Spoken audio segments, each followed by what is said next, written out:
Hi, Mark. I'm Domino. And welcome to Rock City. We got a great show tonight. We have our first interview tonight. We do.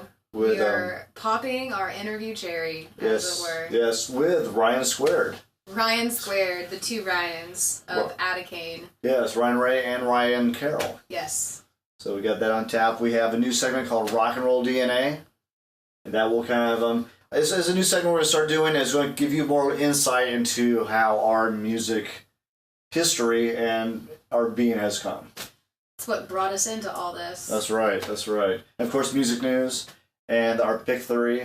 But we also have, starting tonight, once a month, we're going to do a special episode that bands you may have heard or not heard, and we're going to kind of like spotlight them. Tonight will be the Distillers. The Distillers. This was actually my choice, so it's going to be an all Distillers packed episode. Everything you might want to know, maybe didn't know, or just maybe want to hear again. We're going to try to cover all of that. And the cool thing is, if you haven't heard of them, like I had not heard of them, but now I've learned about a brand new band, which I'm always about learning about new music. Even though this is kind of new, old music, man, it's awesome. So kick back and relax, and let's get started with some music news. Let's do it.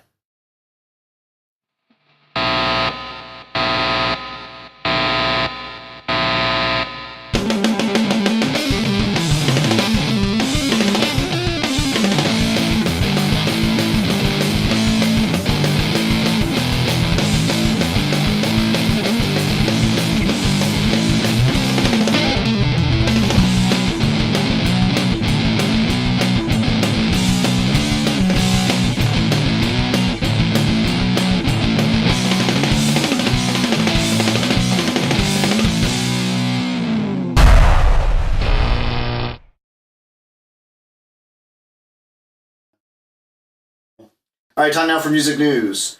First up, we got Iron Maiden has a beer. How cool is that? They need something. They do, besides great albums, right? Besides great albums.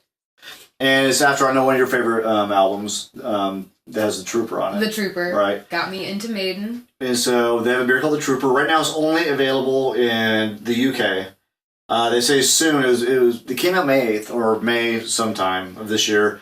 And they said they will be released worldwide later on this year. Because right now it's just out there. It just was introduced as a guest ale, the House of Commons, which is a huge thing. So I'm counting down the days so I get Trooper beer. That'll be badass. That's going to be awesome. Yes. We're going to get wasted. We will right wasted. here. I'm already thirsty for it. Well, Avenged Sevenfold doesn't have anything nearly as interesting as a beer, but they do have a new album coming out. That's pretty interesting. It's going to be next month on the 27th. Cool. That's going to be their 6th studio album titled Hail to the King.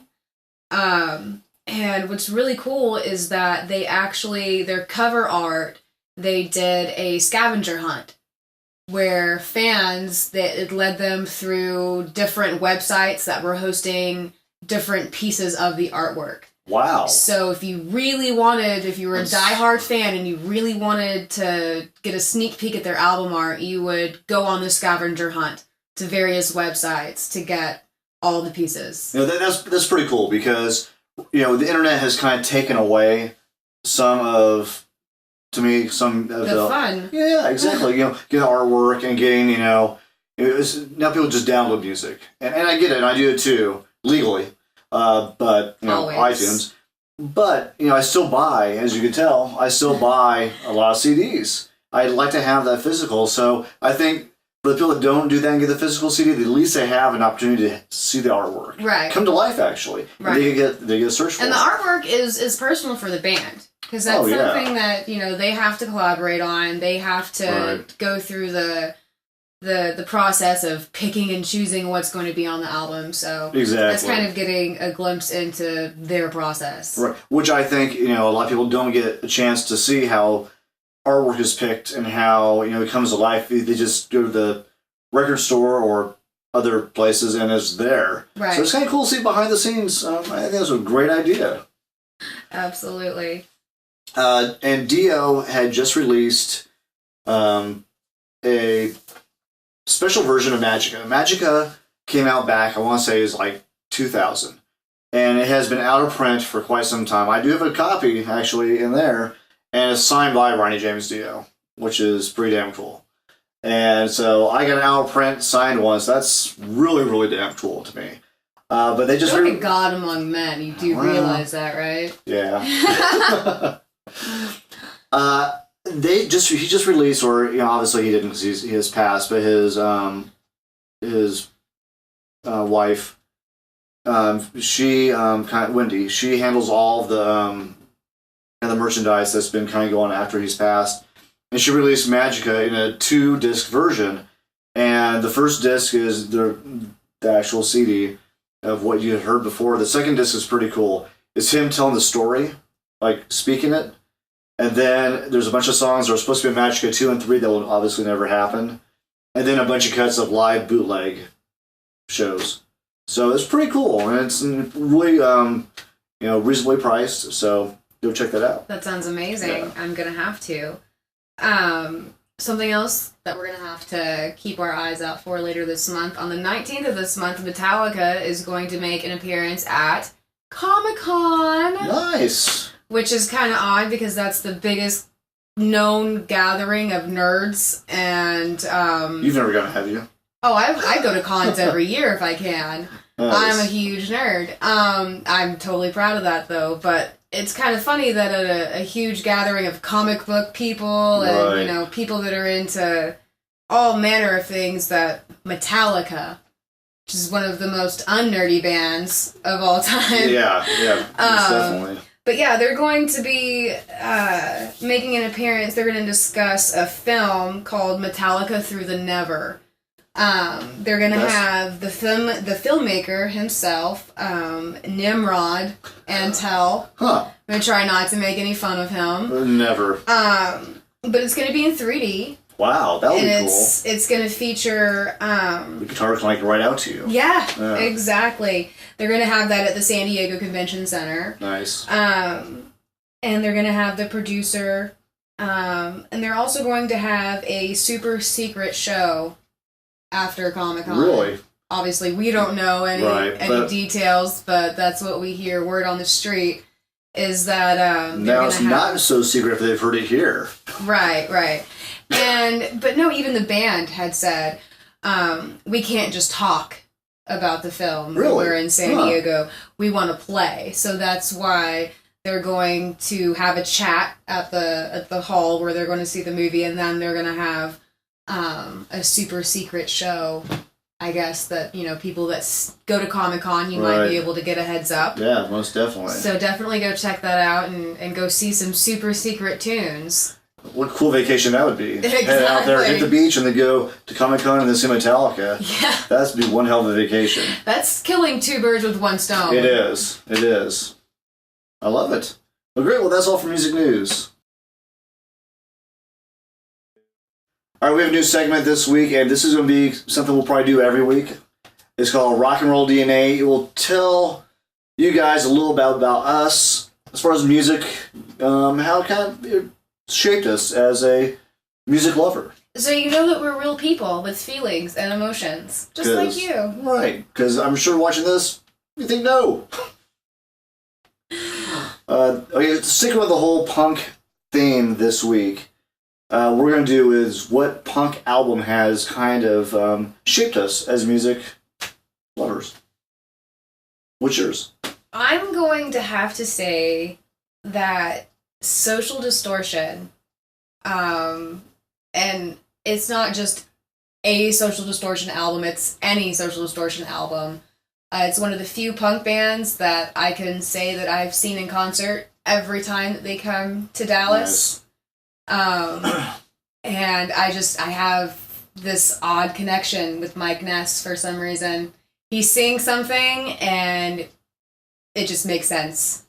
That's kind of the whole thing, is when you connect with an album so deeply that it kind of changes the way you feel about a genre or about, a whole band. Right, and they actually covered one of my all-time favorite songs, which is Ring of Fire by Johnny Cash. Oh. And Social Distortion actually covered that. which was a brilliant cover, by the way. If you haven't heard it, go check that out. It's a must listen. In fact, I haven't. I will make sure tonight to check it out. Check that out. I mean, I love Johnny Cash, and I can imagine that must be pretty brilliant. Yes. Awesome. Mine is Sex Pistols, Never Mind the Bollocks. Mine's kind of an interesting story. When I was in college, there was like 4 of us guys. We'd drive like 20 miles every day. And we'd always pick, someone would pick a different cassette to listen to on the way to school. It was an 8-track. No, it's cassette. And one of my buddies, he would always put in Sex Pistols. And at first I was like, what the hell is this? This is awful. These limey Brits. Yes, exactly. They can't sing or play guitar. But then I started listening to it, and I kind of was like, wow, this is really cool. This is very, like, unconventional. And this was back in 85. And so it was, like, just very, like, wow. I mean, it was still, I'm guessing right at that point, like 5 or 6 years old. So it wasn't really new. But we were discovering it, all as this group. And I thought it was just fantastic. And to this day, I mean, I love that album, and I can really relate to it. And it's just, it always brings me back to that. Those back drives. to the good old days. Yes, of driving in a clown car with four guys to school. So yeah, that's our new segment, Rock and Roll DNA. I think as it goes on, you'll find out more about us, how we are, shaped as music lovers. Absolutely. Yeah. All right, time for a record roundtable. This week a little different. We're doing the punk rock Distillers episode. So we're going to go and talk about the three albums from the Distillers. So first on tap would be the debut. The first album is their self-titled, The Distillers. Definitely their most raw album. Most definitely. Full of punk angst and everything that goes with it. That was when the lead singer, Miss Brody, was married to Tim Armstrong, or Tim Timebomb, as some of you may fondly know him. She was on his record label at the time, Hellcat. Cool. So that was when, in 2002, is when they produced Sing Sing Death House. And Tim Armstrong is Rancid. Oh, and okay, a few right. other bands that I can't think of offhand. So, Sing Sing Death House was the last album that the Distillers did where the original band members were all together. Cool. After that album, the guitarist left, Casper. Oh. And Brody and Tim went through this really nasty, really public divorce, which obviously Brody's no longer on Hellcat Records. So that all happened in 2002. Kind of a short time span. It is really a short time span. So they, Brody wound up marrying Queens of the Stone Age frontman. Oh, Josh. They got married in 2003, I believe.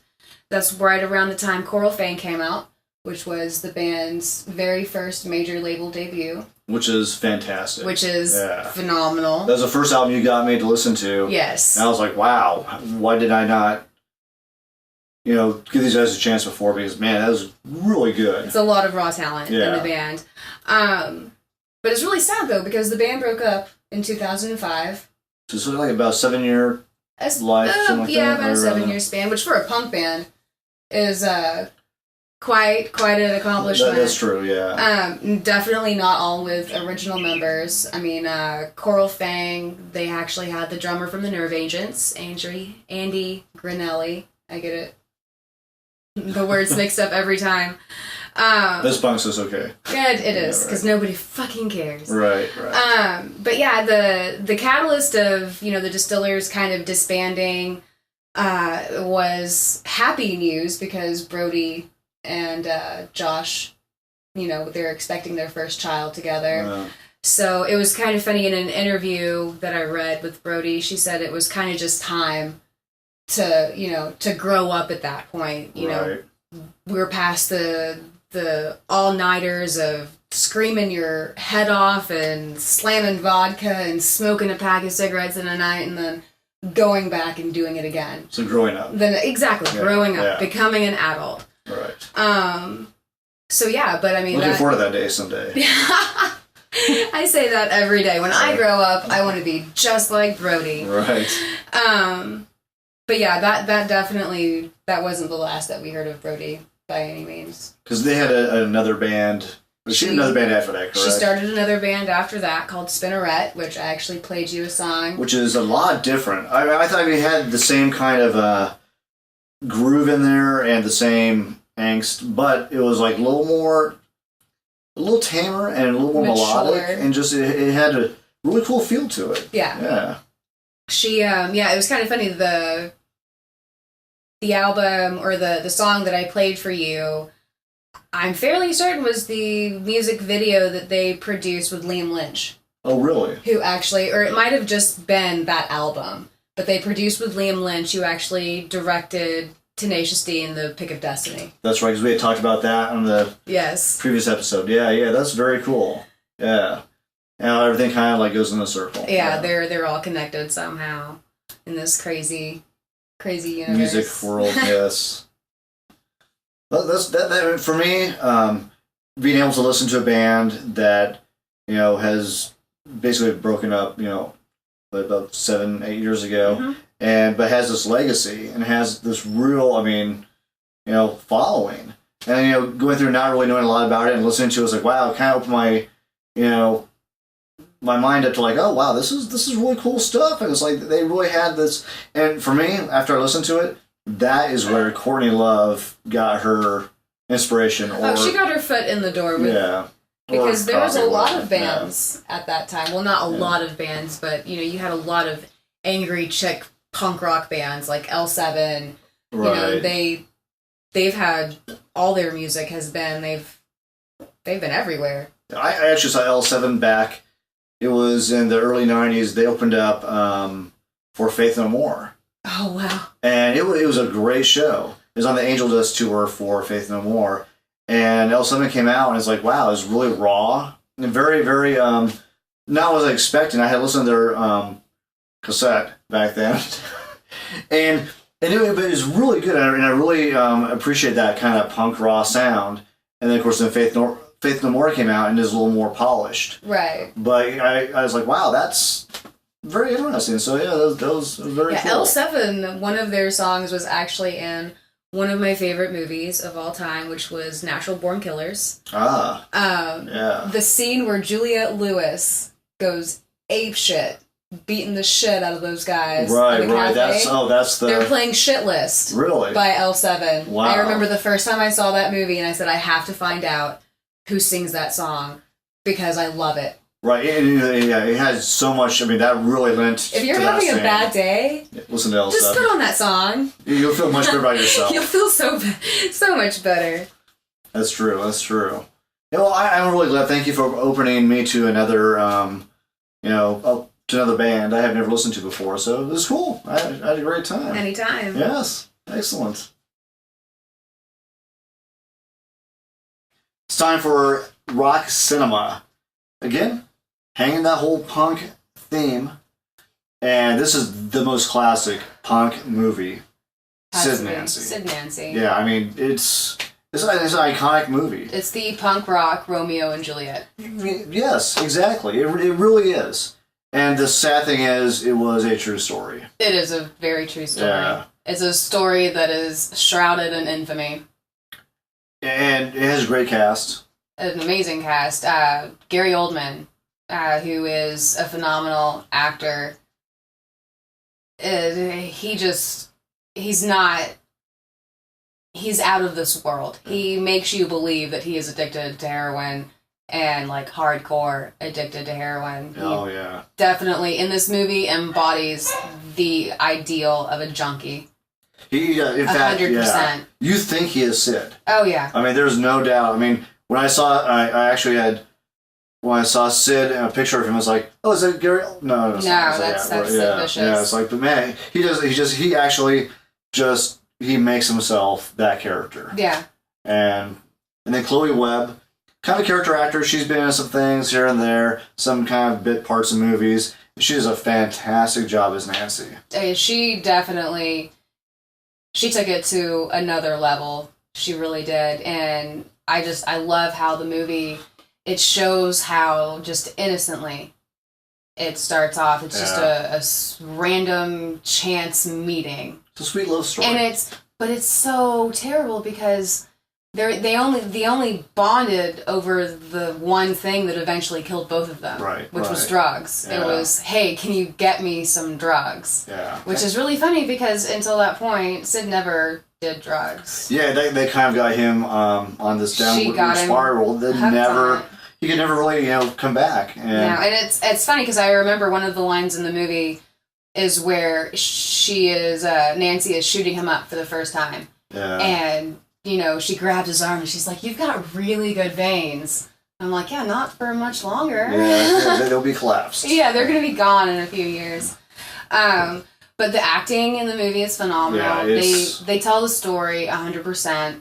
They should have gotten an Academy Award. Someone should for this. It's fantastic. They used a lot of imagery in the movie because after all the drama with, they find Nancy dead at the Chelsea. Right, I believe it's the Chelsea Hotel. I believe so, yeah. And then no one knows, did Sid kill her? Did she kill herself? Did they get high and no one knows who killed them? Or, what happened? And we see Sid, go to jail and then get out. And we see him get into a taxi cab leaving the prison. And who's in the taxi cab? But Nancy. Yeah. In her tattered and torn wedding dress and a crown of thorns.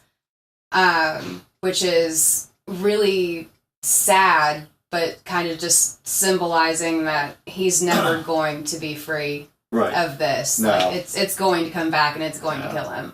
Yeah. Which is really sad, because he was a troubled soul, Sid, but it seemed like he was really passionate about his music and about...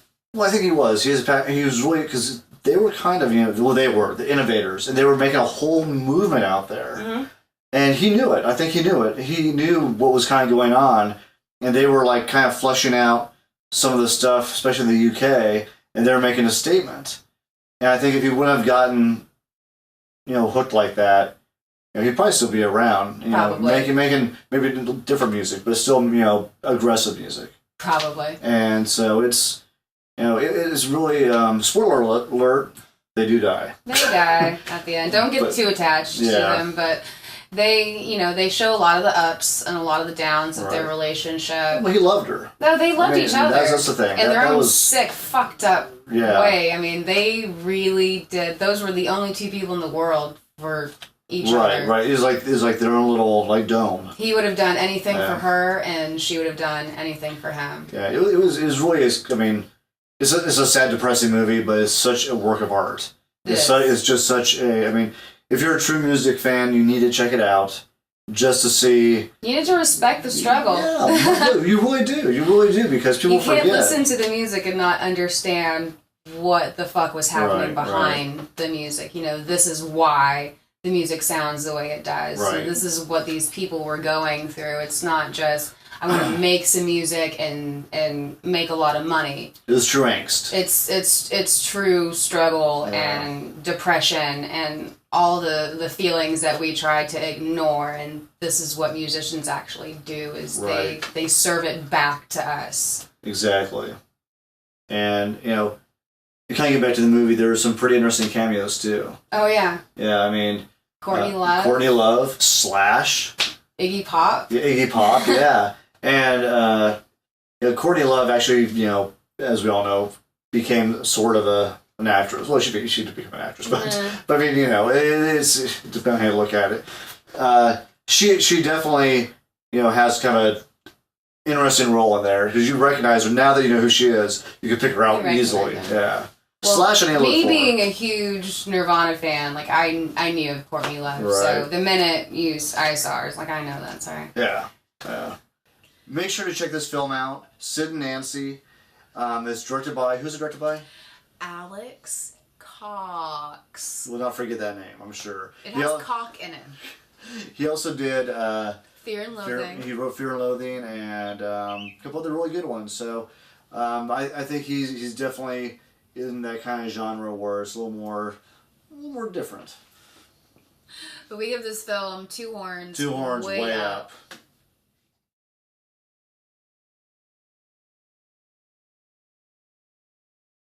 All right, welcome back. We got Ryan Ray and Ryan Carroll from ADAKAIN.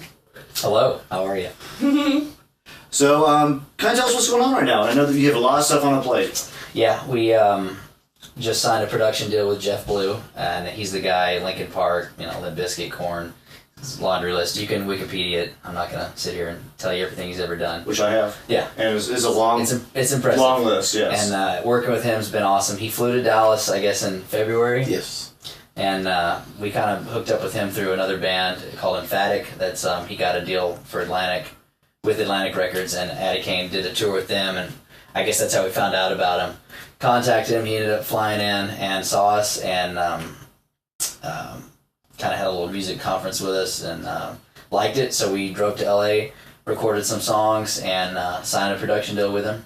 Cool. So it's basically he's getting us a record deal. So right now I've been back and forth to LA probably like once a month, April, May, and then I'm going at the end of this month to track songs and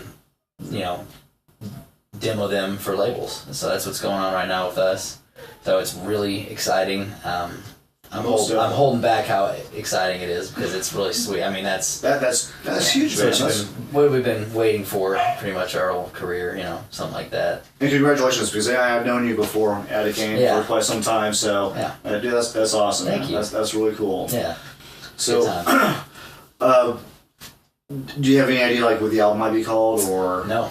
Just kind of like taking. I know the direction and everything, and what we're going for, and as far as album title or anything like that. So far we got 3 songs, Honey, Bleach It Out, and Hello World. Hello World, we have a video for it. It's on YouTube. ADAKAIN, Hello World. And it's ADAKAIN, okay? Nice. I misspell that. And, all that stuff's on our Reverb Nation page. Reverb Nation, was it, slash ADAKAIN. Of course we have, Facebook and all that other good stuff, Twitter. You can follow us. That's where I found out about Hello World. We have a Tumblr page that we don't ever use, but the cool thing is MySpace. All various forms of social media. We do use Tumblr, but what you have is you link it so you can just post anything. And Reverb Nation, I'll plug them because I like them, but they're for bands. You should really, if you're not using it, you should be. You're not getting with it, because Reverb Nation, you can just do your one thing on it and it will put it everywhere. Bands really should be using Reverb Nation as their primary source of social media outlet, because it puts it everywhere. So if you're smart, you'll do that. Otherwise you're going to be going to multiple places. But anyway, so you asked the direction of like what's going on as far as album title and stuff. Yeah, exactly. And maybe artwork. Nothing. None of that's going to be decided, because the way it's going to work is whatever label we end up signing with, we'll go through their channels and see, and they're going to obviously want to oversee that, and obviously we'll have our input, and it won't be a kind of thing. The way we structured it with Jeff is he's got a lot of say so, and we have a lot of say so. So it's working with him's great though. I mean, he's not out to smash anybody's idea. It's not going to be like, this is what you guys are going to be. Not being too pushy. No, it's not about being too pushy, and he knows what he wants for us, but he's not trying to be like, all right, you guys are going to be cookie cutter this now. It's here's what you guys are, and what we kind of thought of the idea together, because me and Jason Shower is our bass player. He's the one that started ADAKAIN years ago. I think it's been a band for a few years. It's gone through a couple changes, but we wanted to do what we're doing now probably a year and a half, 2 years ago, but we just didn't have either the knowledge or the resources to do it. We wanted to add more electronic kind of stuff in there, not to become a electronic band, but to use those things, because that's what's hot, and that's what we wanted to be a part of, not just because it's hot, because it's what we wanted to do. So the new stuff, if you had to say what our music's like now, if you would say, if you were to go into a vintage store and buy like a really badass vintage t-shirt, and like take it and like cut it up and make it like your own type thing, that's what this would be. So like, Nice. you know, like That's what I because we love music. Like Ryan's favorite band would be Led Zeppelin. right. So Might as well. right. Nice. So we like music a lot. Especially this guy. I mean, if I have a musical question, he's like an encyclopedia knowledge of music. That's one of the things that's really cool about him.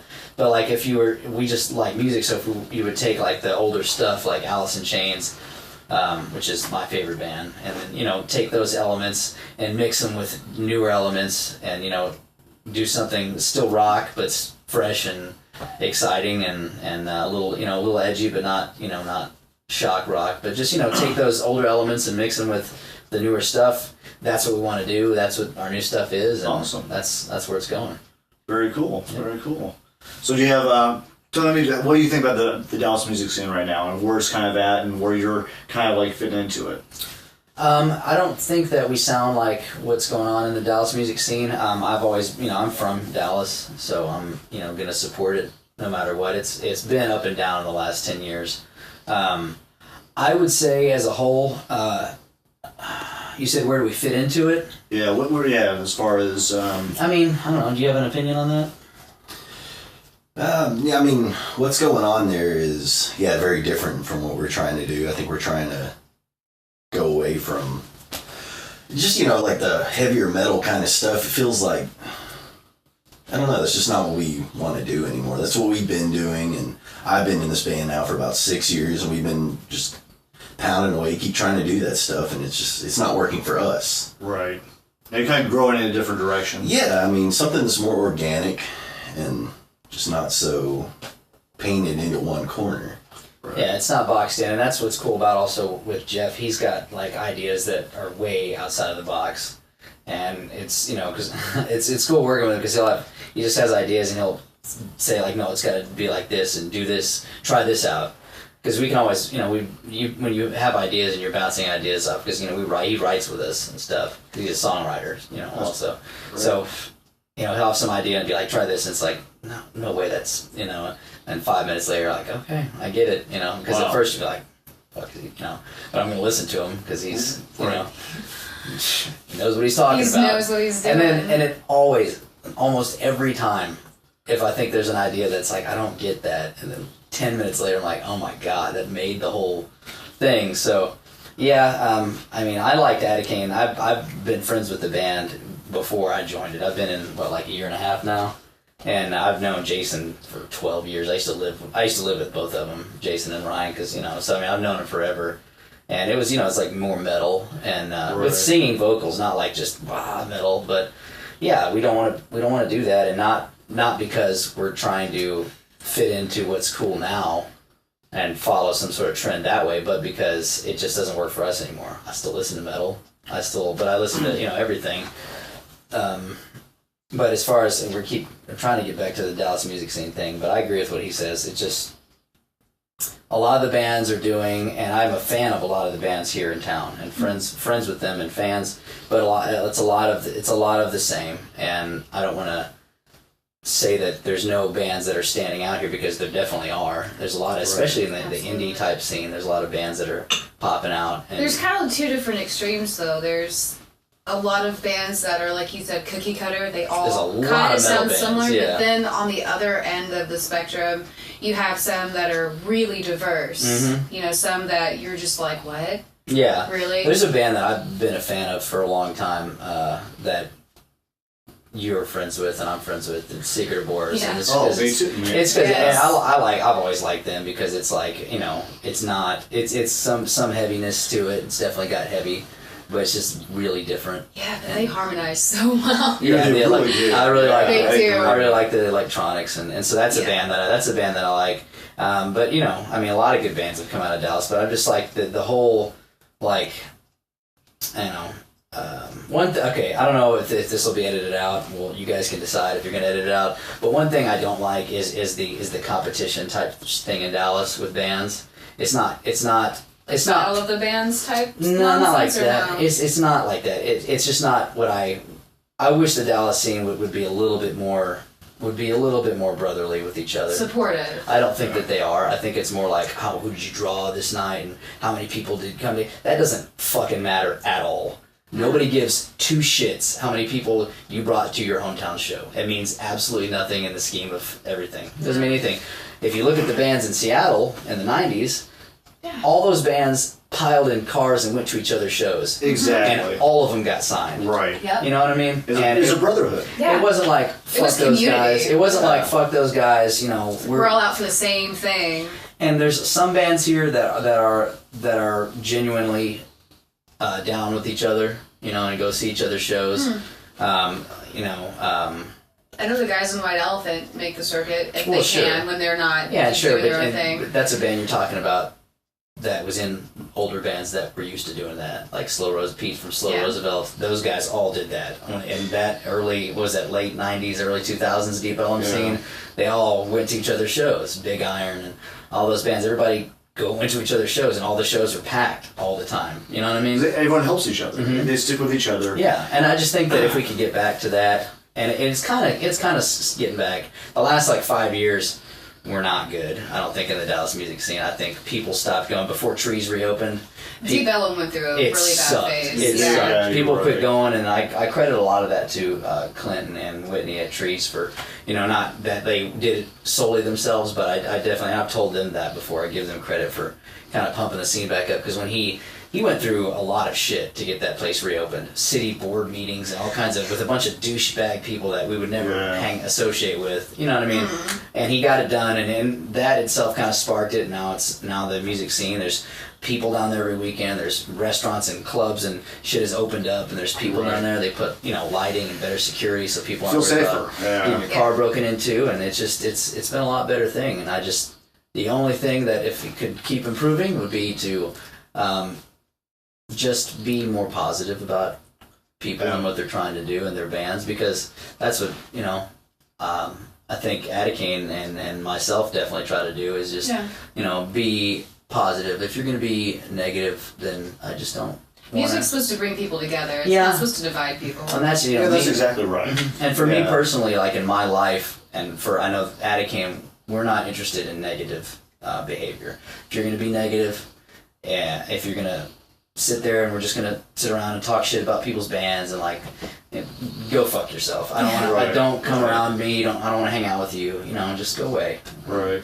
So yeah, there's that. That should sum it up pretty good. You know, and I agree with you, because I've seen when I had my other show, I saw a lot of bands when they came in, like talk crap about other bands, and then when we had the website up and we had like the, you know, vote for, you know whatever this week, we'd have comments on there. People like totally slamming other bands. We finally just took the website down. It's like, that wasn't the point of the whole. I think what everybody did, and you know what? I won't make myself look better than anybody else, because, you know, when I was in other bands and stuff, I might have been a part of that same mentality as well, and I had to get rid of that. And it's, you know, talking shit about other bands and putting them down, and everyone starts to get this rock star mentality, and it's like, you're not a rock star. You're in a local band. You just pulled 50 people to a show. You know, instead of like being like, yeah, we pulled 50 people to a show. Look at these other bands; they only pulled 30. What? That's like the difference between having an inch and a half dick. It doesn't matter. That's not going to do anything. That's like being the smartest person with Down syndrome. Yeah, or, you know, so it's like, you know, what you should do is be positive and support your bands and support dudes. And if, you know, if you've got some negative to say, just don't. You know, if you don't like a band, that's okay. It's okay to not like somebody's music. Right. It's not a big deal. But you don't need to go put them on blast, and that's exactly. it doesn't help anything, and it doesn't help you. It doesn't make you look cooler. It doesn't make your band look cooler. It makes you look like a dick. It does. I totally agree. Yeah. There's that. You know what I mean? Okay. Also, I'm sure with the new album and, you know, working, you got some upcoming tours. Yeah. Actually, just this week, I'm like in the middle. That's like making fun of you for smoking in the interview. I'm like,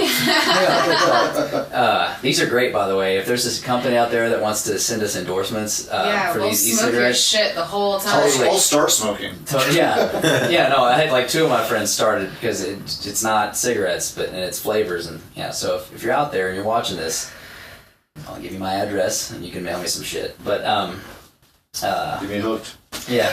What'd you do? I picked up nicotine. Exactly. Nothing else to do. Yeah, but as far as tours and stuff, we haven't booked a lot this summer because we know we keep going back and forth to LA to do these recordings. But we did talk to some people this week and get some help getting on some big tours. So I can't really say. I'm not just smoke screening. I'm not just smoke screening and acting like something's going on. We have some stuff coming up that's going to be good. Some really large booking agencies are going to do some stuff for us, but I can't say because you can't do that. Right, yeah, that's Yeah. understandable. But I'm glad there's like stuff on the way coming up. Yeah, so we'll that's be good. touring this year for sure, and then next year I know we will. And it's just really a lot of what we're doing right now is really going to hinge on what happens with labels and stuff, and who picks us and who picks us up, and how long it takes. And it's we signed with Jeff when March. Yeah. So, it's not an overnight type thing, and that's we're not expecting it to be. Yeah. Right, So we're just kind of doing what we need to do to make sure that there's a lot of buzz about our new stuff, what we're doing, and touring is definitely going to help that and get people to drive people to our internet stuff. Well, I'll be out there. I know. Yeah. Most definitely. Oh, You've been on board with ADAKAIN and me before that. So Yeah. for a long time. Well, yeah, it's been like 4 years now. Yeah. It's been longer than that. Yeah, my time frame is it flies. It flies. Yeah. Because I remember when ADAKAIN started, and that was he's just said 6 years. Like, God damn, it has been Time that long. does fly. Yeah. All right, so what's your what's your most metal moment? Yeah. Is it music related or is it just metal? Like Just as a metal. moment? Yeah. Whatever you think is the most metal moment, be the one. That's so hard. I used to be in like a death metal band when I was 18. Oh man, I don't know. 2 chicks at the same time. That's metal. Well, that's Carol over here. His metal moment actually kind of doubles. Yeah, that's what I'm saying. What a hard time answering that one. I don't know. I know I'm chambered for either or. Okay.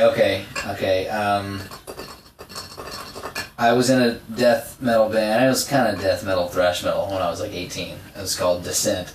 My buddy Metal Michael, appreciate this. Mike Games was the guitar player. He's Seven Dust Light guy, and it has been for the last like 5 years.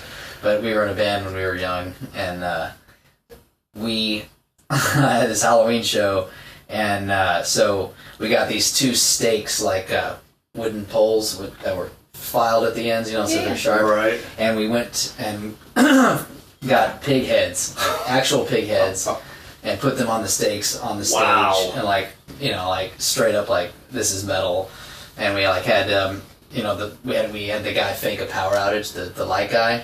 So halfway in we had big cups of stage blood. So like halfway through the show we cut everything, and we had him cut all the power, nothing in the whole club. And it was a good show. It was like 150 people. It was a lot. Yeah, I was 18. that's cool. And so we cut them, and then we just took the blood, just put it all over ourselves and all over everybody. And then like the lights came back on, we're all covered in blood, and then kept going. That's pretty metal. That's a damn metal. Pretty metal. Yeah. And then later that night, because I used to go overboard, and with drugs and alcohol. And later that night, we were drinking it back in my apartment. We took those pig heads and we put them in this cooler, and they ended up staying outside my apartment for like 4 months and had like maggots. Oh. And but that night, we took them back and put them in the cooler, and we had knives, and we were cutting like 666 into the pig heads, and like cut the tongue out, and we were like just big after party in my apartment, destroyed my apartment. And I'm like taking my drummer this is the same night. My drummer had like beer bottles, and I was like, do it, and they're like breaking beer bottles on my head. It's fucking wow. See, kids, Yeah. drugs are bad. That's right. yeah, and That's they're right. right in the middle of the party. We're like hanging right in the middle. All this has happened. Somebody comes up and has ecstasy. I'm like fucking hammered. I drank like half a bottle of Jack and like 1 swill, and then we're like doing this. So I'm like, cool. I took the X pill and just smashed it and crushed it and like lined it an X pill. I was like, snorted it. I took off my shirt and went running down the middle of the street, still covered in like stage blood from the show. So that's fucking metal. That's way better. Yeah, so that's my moment. How about yours? Yeah, let's talk about that. No pressure. I was living out at this house. I don't know if this is metal or not, but it's a really cool story. There you go. Do it. And there's these kids, and I think I knew who they were. They were living across the street from me. They were breaking into people's cars and stealing their shit. And I had got an iPod stolen out of my car like a month before. And so I baited my car. It was like late at night. And I sat on the front porch. There was no lights on. And, I had this chair, and I was just waiting for him. Left the car unlocked. Waiting for him, made sure it was the door unlocked that was facing the sidewalk. So they open the door, and they go in there and start going through my console. I have my hoodie, I run up, and I just, with all my weight, slam the door shut on the guy's legs. Nice. That's car metal. Yeah, there you go. That's pretty Literal metal. I hope so. metal. You said I said you crippled. He said I fucking hope I so. hope so. So what happened after that? They ran off, and I felt good about myself. You didn't whip off? Yeah, I mean, it was probably adrenaline, Oh, yeah. Maybe had to go to the hospital. You So only I don't need to know. prevent auto I theft. don't care. That's true. Don't fucking break into my car. That's right. I'll smash your legs. As metal as it can be. That Yeah. is so metal. Cool. Well, thanks again, Ryan and Ryan, for Yes, coming down. absolutely. Appreciate that. And ADAKAIN online. Okay, we're online. Go get our shit They are online. on the Yeah. interwebs. That's right. Visit Facebook, ADAKAIN, ADAKAIN. You can do it. that's right. I have faith in you. We'll be waiting for the new album coming sometime. Hopefully either early next year or late this year. And, It'll be next year. Next year, okay, for cool. sure. and look for you on the road and maybe in the fall. Yep, Cool. absolutely. Awesome. Well, thanks again, guys. Thanks Thank for you stopping very by. much. Yeah.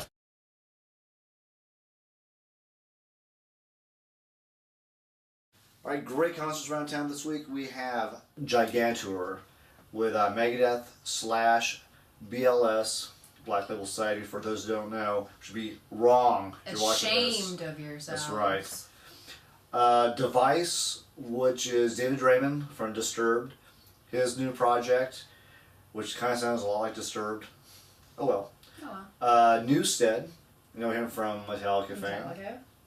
And hell yeah, Vinnie Paul, his band, right here from Arlington, and that should be. I've seen hell yeah like 5 times, and they're always amazing. So, and don't forget, if you want to go see Dave Mustaine and meet him and greet him, he'll be at Guitar Center at North Central Expressway at 5 o'clock, Friday, July 12th. Definitely gonna have to get down there for that. Yes, most definitely. So, also going on around town, July 13th at Trees, we have 6 Feet Under playing with Cannabis Core and Decrepit Birth and a few other local bands. It's going to be a good night of some thrash metal to go out and bang your head to. Bleed too. If that's what you're into, by all means. And then the following week on the 20th, we have Heavy Metal Burlesque. Nice. Which, like I said, all day. Just panties and metal. Can't go wrong. This is a happy girl. This is Ryan Carroll. And Ryan Ray from ADAKAIN, and thanks Thanks for for watching Rock City.